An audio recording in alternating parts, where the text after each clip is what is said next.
mercoledì 24 aprile 2024, perché noi domani festeggiamo San Marco. Viva Venezia, viva il Veneto! È giunto il momento di presentare l'ospite, un caro amico innanzitutto, Paolo Pizzolato, prima il Veneto, movimento indipendentista. Ciao Paolo. Buonasera a tutti, grazie Enzo per l'ospitalità, grazie a voi tutti. Grazie per aver accettato il nostro invito. Domani quindi è la festa dei Veneti, è la festa di San Marco. Possiamo ricordare cosa vuol dire la festa del boccolo? Lo fai tu o lo faccio io? Beh, fallo tu che sei il padrone di casa, poi io ci aggiungerò qualcosina che sicuramente che mi sfuggerà. Che da parte mia varrà un'integrazione. Dovete sapere che il 25 aprile è festa a Venezia. Ogni veneziano quando esce va in fioreria, prende il boccolo, una rosa e la regala alla sua amata. Io per ben 4 anni ho partecipato a questa festa, vivevo a Venezia, centro storico, andavo a prendere la rosa e lo confesso, la consegnavo alla prima straniera bella che incontravo, va bene?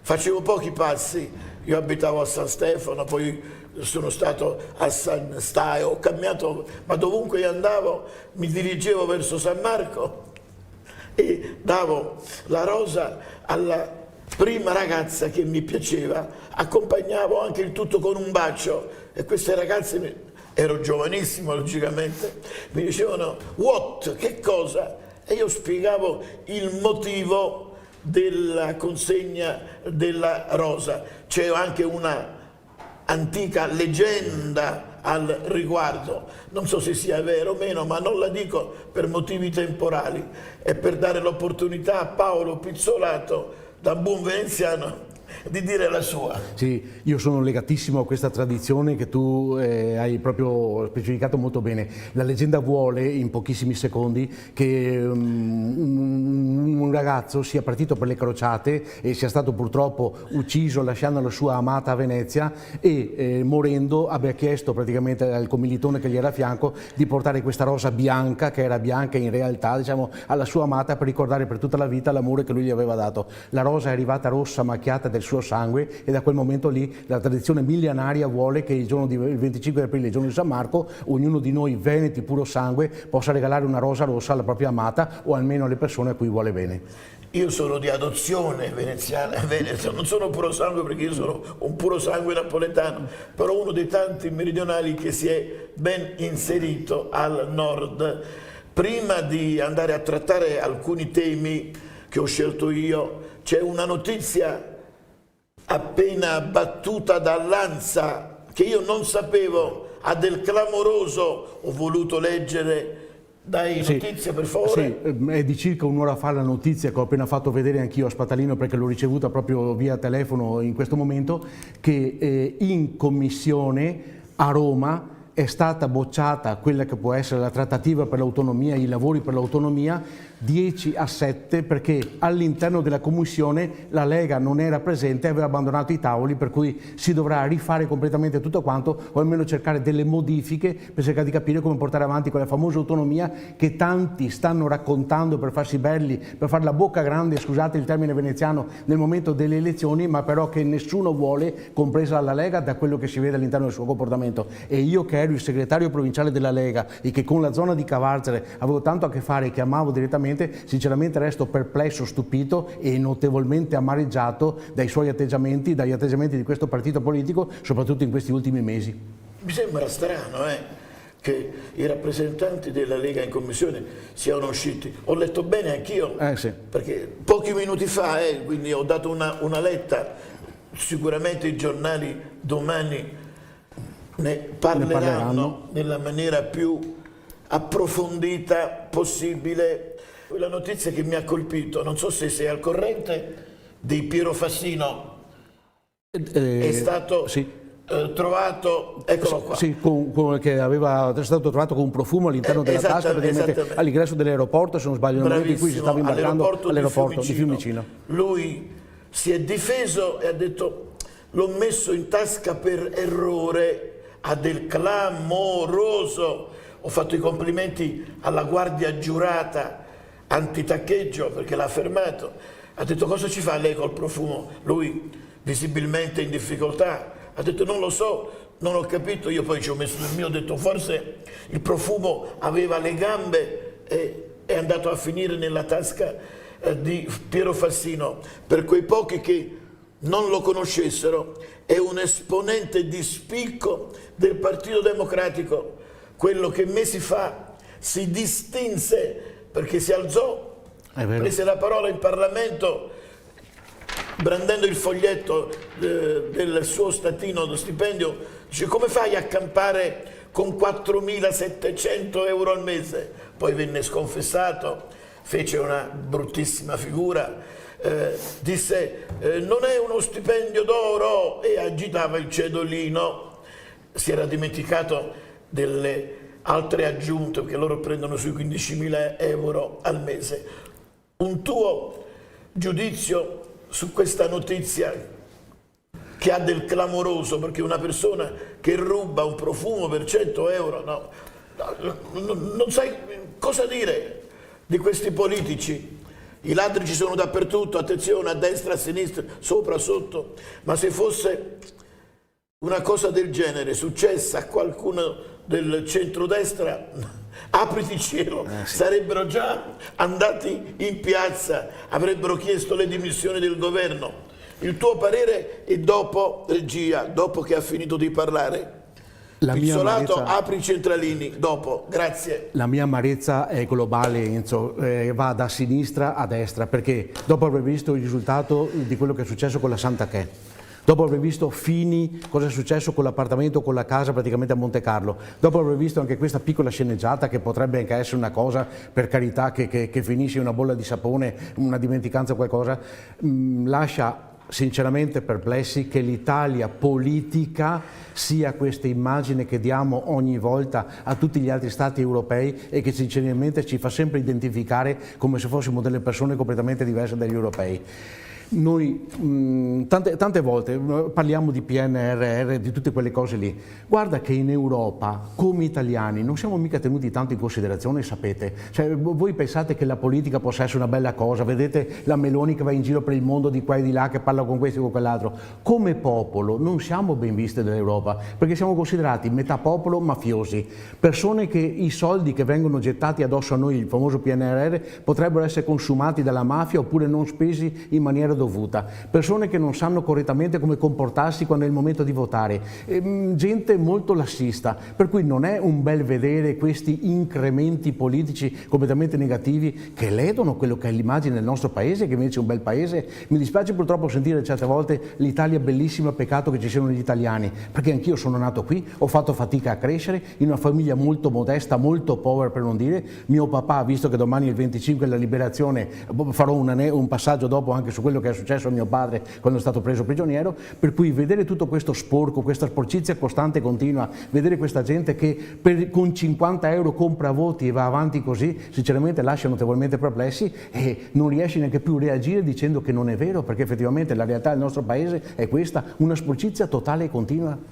Uno scoramento mi prende anche quando penso che in Parlamento e anche nel governo ci sono personaggi molto chiacchierati. Prima hai nominato la Santanchè. A volte io mi chiedo quali possano essere gli effettivi meriti di un personaggio come la Santanchè. Cosa ci fa la Santanchè nel governo? Che ci azzecca la Santanchè?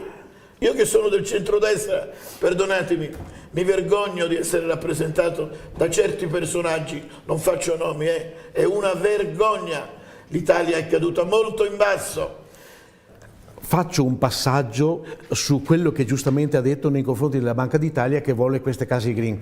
Allora, la normativa europea per rendere le case green è l'unica normativa al mondo, siamo l'unico continente in questo momento, che colpisce quello che è uno dei beni più preziosi sia in Europa sia in Italia. Soprattutto noi in Italia che siamo affezionatissimi alla casa, che facciamo di tutto, sacrifici, mutui, per cercare di fare in maniera di comprarle e di avere questo bene che noi riteniamo preziosissimo. Hanno deciso di rendere le case green perché hanno bisogno del cappotto, eccetera, eccetera. Scusatemi. Così come sta accadendo per le auto elettriche, che è la più grande porcata che possa esistere, almeno a livello personale, ne succedono di tutti i colori e ce le stanno imponendo, quando, ripeto, siamo l'unico paese a cui viene imposta questa direttiva. Contro l'Europa mi sto accanendo in maniera bestiale contro questi incompetenti e queste donne incompetenti che sono state messe al potere e che vi prego italiani, vi prego veneti, per cortesia mandate a casa quando sarà il momento di andare alle elezioni, se andrete, perché io non ci andrò.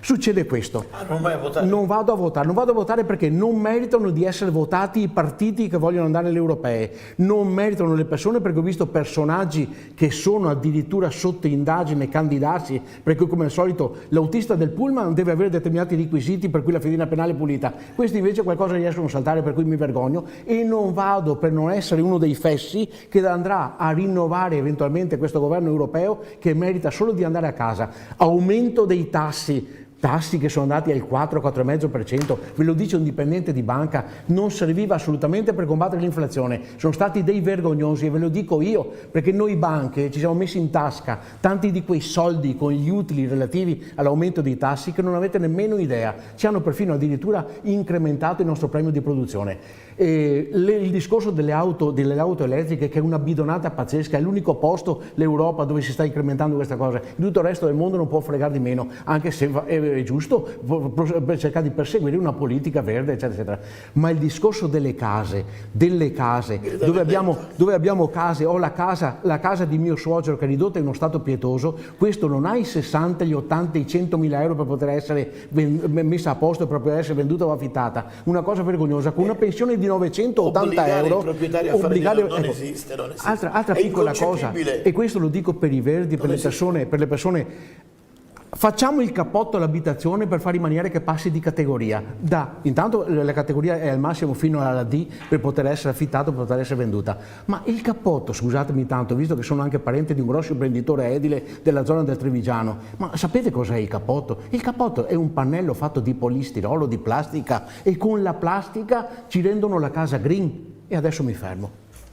E forse potrebbe essere che utilizzo un po' di cattiveria in questo momento, però perdonatela, sono anch'io un uomo certe volte stanco di vedere determinate cose. Allora, la parola antifascismo è una parola che sta prendendo sempre più moda all'interno del nostro paese, sta diventando una moda, perché non è vero nulla... Quasi come devi certificare, devi mettere scritto. Non è vero nulla che l'antifascismo o il fascismo sta diminuendo, anzi, ve lo dico girando le strade, facendo un po' di politica e stando in mezzo alla gente normale, anche quando parli con la gente in banca per le strade, che il fascismo sta aumentando. Il fascismo sta aumentando, e così come tanti anni fa noi quella volta siamo entrati in guerra, per carità di Dio, non voglio dire assolutamente niente di brutto, la signora faceva giustamente un passaggio con le baby gang, con i ragazzi adesso, vorrei ricordare a chi ci sta guardando in questo momento, questi ragazzi che fanno i bulletti a scuola, queste manifestazioni pro-Palestina che ci sono, questa cagnara che fanno per le strade colpendo la gente, facendo di qua e di là, guardate che noi siamo un paese in guerra? Forse la gente non si rende conto che noi siamo in guerra? Noi, come NATO, stiamo fornendo munizioni e soldi l'Ucraina per difendersi dall'invasione russa. Va bene. Ieri, ma anche l'America adesso ha stanziato i 9 miliardi. Ma noi siamo un paese in guerra. Se succede qualcosa di brutto, che ci arriva un razzetto sulla testa, non dobbiamo lamentarci, perché in questo momento qualcuno ci ha portato in guerra, e che i 4 ragazzotti che vediamo fare casino a scuola o qualche combricola per la strada devono anche sapere ricordarsi che non si sa mai quello che può capitare domani, che se domani arriva qualcosa di brutto dall'est potrebbe anche essere che sono costretti a prenderci il fuciletto e partire per il fronte, per cui un po' di calma, per cui un po' di calma e un po' di tranquillità, che vadano i figli politici a combattere, per carità di Dio, però bisogna anche capire che quello che succede, bisogna anche normalizzare un po' le situazioni, le famiglie devono cercare di fare in maniera che questi ragazzi stiano un po' più calmi, perché non può essere che 30 anni fa se prendevi una sculacciata o qualcosa dai tuoi genitori o dal preside, stavi zitto e 30 anni dopo è cambiato completamente tutto quel tanto che vengono Andavi presi. a casa, a volte avevi anche il resto. E avevi anche il Mia resto. madre E mi dava il adesso, resto. e adesso hai i genitori che vanno a picchiare i professori. Com'è possibile che questo paese sia cambiato in questa maniera? Qualcuno dice, e così è successo perché ho visto anche alcuni telegiornali, ho visto che voi, che sono italiani di seconda generazione, smettiamolo di chiamarli così, sono gente che è arrivata dall'Africa, sono gente che è arrivata dall'Albania, dalla Romania, hanno cercato di integrarsi qui da noi, non sono stati capaci e hanno fatto dei figli che nel nostro paese sputano addosso. Allora è giusto fare in maniera... E non si ritengono italiani, e non si ritengono italiani, giustamente questo passaggio, perché denigrano il nostro paese e ci considerano noi di terzo mondo. Per loro la vita nostra non vale assolutamente un Sai fico cosa dico, secco. Paolo?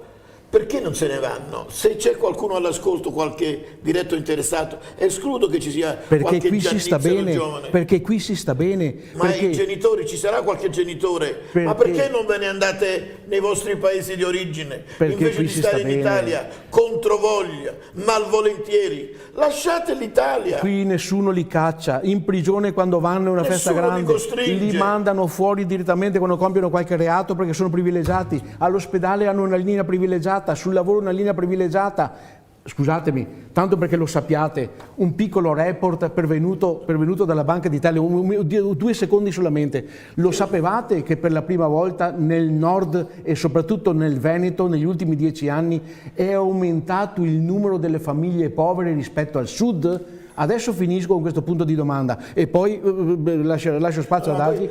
Lo riprenderemo perché è una cosa importantissima sapere questo. Molto interessante. Però io ho detto 2 cose, ho detto che, anzi ne dico 3 perché logicamente lui ha aggiunto una cosa che è giusto. Allora, primo, non posso andare io in Europa perché non ho i soldi per potermi permettere una campagna elettorale e non ho un partito dietro le spalle che possa finanziarmi per andare in Europa. Perché se vado, non dico che riesco a cambiare il mondo perché è impossibile, però qualcosa si può fare. 2, ho invitato la gente a non andare a votare, non perché sono contrario a questa cosa, ma bensì perché quelli che si stanno candidando in questo momento, certi, non tutti, sono persone vergognose. Sono persone vergognose. Terza cosa, perché quelli che in questo periodo e andando a votare potrebbe essere che li riconfermiamo, sono quelli che in questo momento stanno gravando in una maniera mostruosa nei confronti del nostro paese, per cui cosa vado a fare a votare? A riconfermare Ursula von der Leyen che vuole le case verdi, le auto elettriche, che ci dà i soldi contati del PNR quando sono i soldi nostri che noi abbiamo versato in Europa? Per quello non vado. Se ci fosse qualche cambiamento anch'io andrei, ma per rivotare queste persone qui,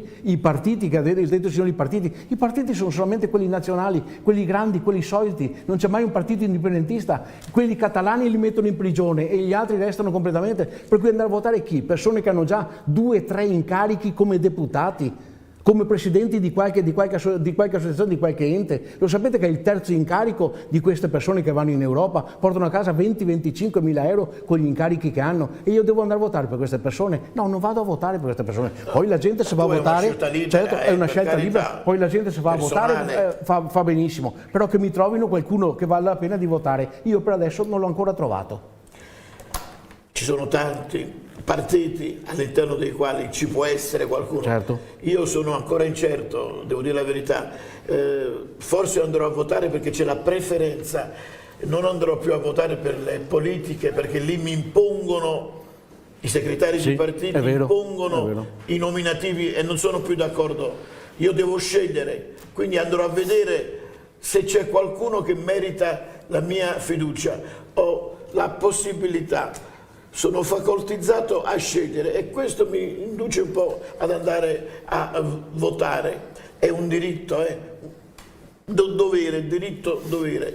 Però capisco anche la posizione di Paolo Pizzolato, ma come lui, credetemi, ci sono milioni di italiani che non andranno a votare, non è solo lui. Avete visto il risultato che c'è stato in Basilicata con un 9-10% di persone che non sono andate a votare, la metà di Lucani non è andata a votare, che fa restare male perché vedete, ho parlato dell'astensionismo, certo, l'astensionismo, per cui avete visto cosa sta accadendo, è molto preoccupante questa cosa, vuol dire che la gente è proprio schifata della politica attuale, così come io sono schifato. No, hai tutto il diritto di dirlo e di farlo. Povera la nostra Italia quando vedi poliziotti bastonati, accerchiati e non avere la possibilità di difendersi, perché se usi il manganello come dovrebbero fare vengono condannati.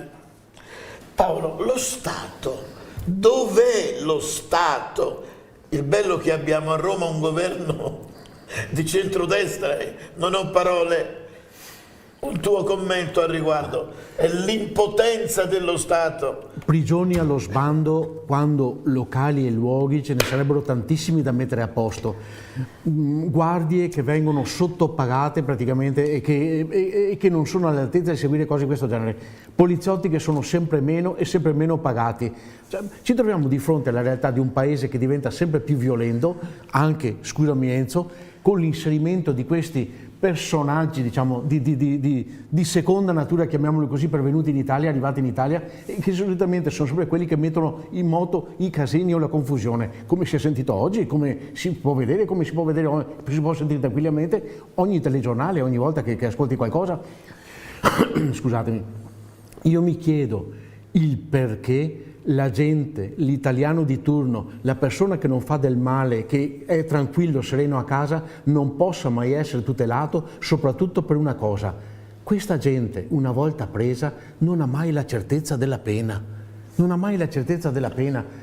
Se denuncio qualcuno, devo stare attento a chi denuncio, perché se è un sinto, corro il rischio di essere perseguitato dalla sua famiglia. Se è un albanese, corro il rischio che con la loro legge sulla rivalsa, diciamo, arrivino a casa mia e mi sparino. Per cui certe volte la persona anche che non denuncia, che non ha il coraggio di fare qualcosa, e anche perché sa che effettivamente in certi momenti non vale nemmeno potersi rivolgere alla polizia, certe volte è un bel problema. Aver fiducia nella magistratura certe volte è un bel problema, per cui ti trovi adagiato completamente in un paese che sta diventando sempre più violento e dove non sai come poterti difendere. Se spari e ammazzi un ladro, sei tu quello che va in galera. Se lo ammazzi per la strada, per la strada, per carità di Dio, ma eccesso di legittima difesa. Ma in casa io metterei una regola. Ho visto. Il ladro che viene in casa mia deve farsi una polizza sulla vita.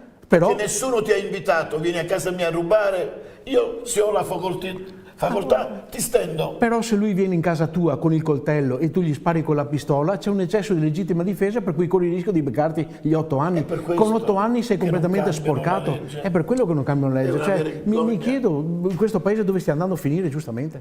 Relativamente al comportamento bizzarro della consulta, la Corte Costituzionale hanno dato torto alla Giunta regionale Veneto, che aveva fatto una legge secondo me giusta di dare le case almeno a quelli che erano in Veneto da 5 anni. Invece la Corte Costituzionale ha detto no, anche a chi viene dopo un giorno deve avere gli stessi diritti. Il bello è che quella gente, fra i figli che si portano appresso, fra l'ISEE hanno redditi inferiori, saranno sempre agevolati. Condividi questa mia certamente. osservazione? Quindi la Corte Costituzionale poteva benissimo lasciar stare il bando della Regione Veneto, che dava un occhio particolare ai veneti, ma anche a quelli stranieri, ma che erano nel Veneto residenti da 5 anni e non all'ultimo arrivato. Giusto?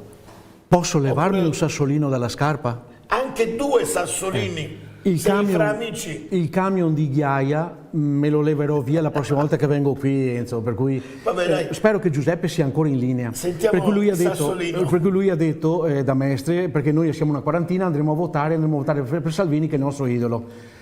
Complimenti per Salvini, che è il vostro idolo, perché era il mio segretario, perché ero il segretario della Lega Nord della provincia di Venezia, espulso da Salvini, perché abbiamo avuto il coraggio. L'ho conosciuto personalmente i primissimi mesi, quando ci ha cacciato fuori praticamente, perché avevamo avuto il coraggio. Corrado Callegari. Certo, Corrado Callegari, Giovanni Fullenetto, Pierangelo Del Zotto e tutti quelli che sono usciti assieme a noi, deputati e onorevoli usciti dalla Lega Nord espulsi, perché avevamo avuto il coraggio nel Veneto di contestare alcuni passaggi elettorali che erano stati fatti. Infatti poi dalla sua elezione a segretario della Lega Nord, elezioni di direttivi di segreterie provinciali o regionali non ne sono più stati fatti. Io la chiamo dittatura questa cosa qui. Ma non solo. Questo personaggio qui ha delle ambiguità che sono impressionanti, così come allora anche adesso. Noi certe volte parliamo del reddito di cittadinanza, dove andiamo a criticare costantemente i 5 Stelle di quello che hanno fatto. Solo per mettere Sì, le mani solo per avanti, mettere- alla luce di È mia responsabilità quello che sto dicendo in questo momento, certamente, ma anche perché sono cose naturalissime, sono cose che sono evidenti. Solo così per essere Nelle più televisioni, tranquillo. in certe contestazioni andiamo a criticare il reddito di cittadinanza che è stato fatto dalle 5 Stelle, mamma mia cosa hanno fatto. Cari signori, vi ricordo una cosa, in questo momento c'è un governo di centrodestra che è contro il centrosinistra che è dall'altra parte, che è in minoranza. Il governo antecedente a questo aveva al suo interno Forza Italia e Lega Nord e l'autonomia non è mai andata avanti.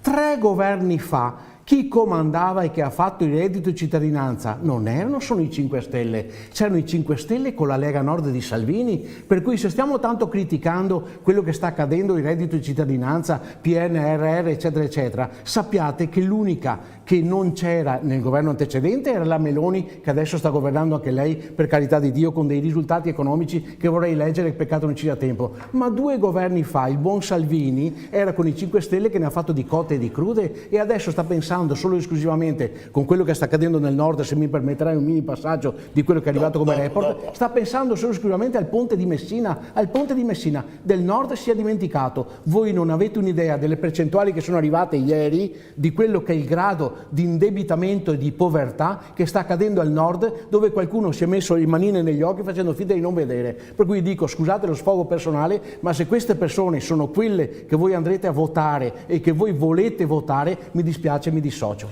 Prima di prendere questa telefonata voglio fare un'aggiunta.